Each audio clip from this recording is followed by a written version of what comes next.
ವಿಮೋಚನ ಕಾಂಡ 14ನೇ ಅಧ್ಯಾಯದಲ್ಲಿ 13 ಮತ್ತು 14ನೇ ವಚನದಲ್ಲಿ ಭಕ್ತನಾದಂಥ ಮೋಶೆ ದೇವರ ಸಮಕ್ಷಮದಲ್ಲಿ ನಿಂತು ಇಸ್ರಾಯೇಲರಿಗೆ ಮಾತನಾಡ್ತಾ ಇದ್ದಾನೆ.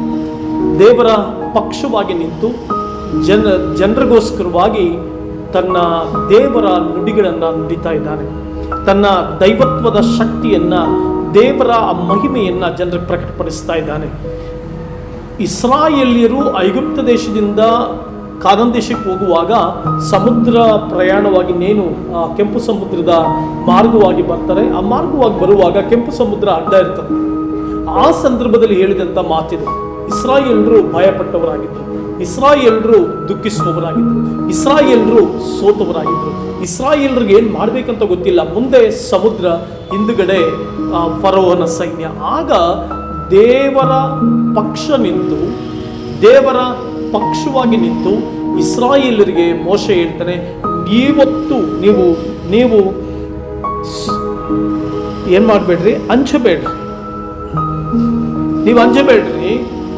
ದೇವರು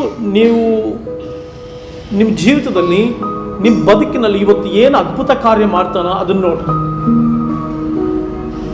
ಭಯಪಟ್ಟು ಗುಣಗುಟ್ಟಬೇಡ್ರಿ, ಭಯಪಟ್ಟು ಸೋತು ಹೋಗ್ಬೇಡ್ರಿ, ಭಯಪಟ್ಟು ಅಂಜಿಕೆಯಿಂದ ಇಲ್ಲೇ ನಿಂತ್ಕೊಂಡ್ಬಿಡ್ಬೇಡ್ರಿ. ದೇವರು ನಿಮ್ಮ ವಿಷಯದಲ್ಲಿ ಏನ್ ಮಾಡ್ತಾರೆ ನೋಡಿ. ನೀವಂತೂ ಸುಮ್ಮಗಿರ್ರಿ, ದೇವರು ನಿಮಗೋಸ್ಕರವಾಗಿ ಏನ್ ಮಾಡ್ತಾನೆ, ಯುದ್ಧ ಮಾಡ್ತಾನೆ.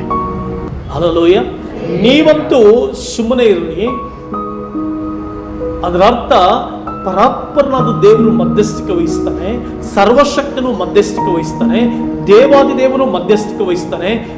ಎಲ್ಲಾ ಕಾರ್ಯಗಳಿಗೂ ಆದಿಸಂಭೂತನು, ಎಲ್ಲ ಅಧಿಕಾರಗಳನ್ನ ಕೈಯಲ್ಲಿಡಿದಿರುವವನು, ಸಮಸ್ತ ಕಾರ್ಯಗಳನ್ನ ಕೈಯಲ್ಲಿಡಿದು ಆಡಳಿತ ಮಾಡ್ತಾ ಇರುವಂಥವನು ನಿಮ್ಮ ಪರವಾಗಿ ನಿಂತ್ಕೊಳ್ತಾನೆ.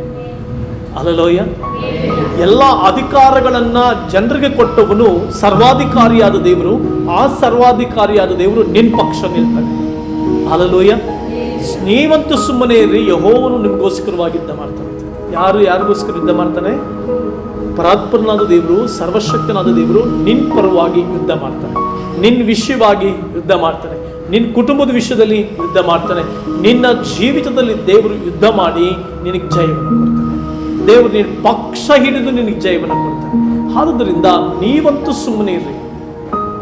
ಗುಣಗುಟ್ಟುವುದಾಗ್ಲಿ, ಚಿಂತಿಸುವುದಾಗ್ಲಿ, ಭಯಪಡುವುದಾಗ್ಲಿ, ಬೇರೆ ವಿಧಾನವಾದಂಥ ಯೋಚನೆಗಳಾಗಲಿ ಮಾಡದೆ ದೇವ ಭಕ್ತಿಯಿಂದ ದೇವರನ್ನ ಎದುರು ನೋಡುತ್ತಾ, ದೇವರನ್ನ ಹುಡುಕುತ್ತಾ ದೇವರಲ್ಲಿ ಸಂತೋಷವಾಗಿರ್ರಿ. ಇನ್ನು ಮಿಕ್ಕಿದ್ದು ದೇವರು ಕೆಲಸ ಮಾಡ್ತಾನೆ. ಇನ್ನು ಮಿಕ್ಕಿದ್ದು ದೇವರು ಕಾರ್ಯ ಮಾಡ್ತಾನೆ. ದೇವರು ನಿನ್ನ ಜೀವಿತದಲ್ಲಿ ಅದ್ಭುತ ನಡೆಸ್ತಾನೆ. ದೇವರು ನಿನ್ನ ಜೀವಿತದಲ್ಲಿ ಮಹತ್ ಕಾರ್ಯ ಮಾಡ್ತಾನೆ. ದೇವರು ನಿನ್ನ ಜೀವಿತದಲ್ಲಿ ಅತಿಶಯಗಳು ನಡೆಸ್ತಾನೆ.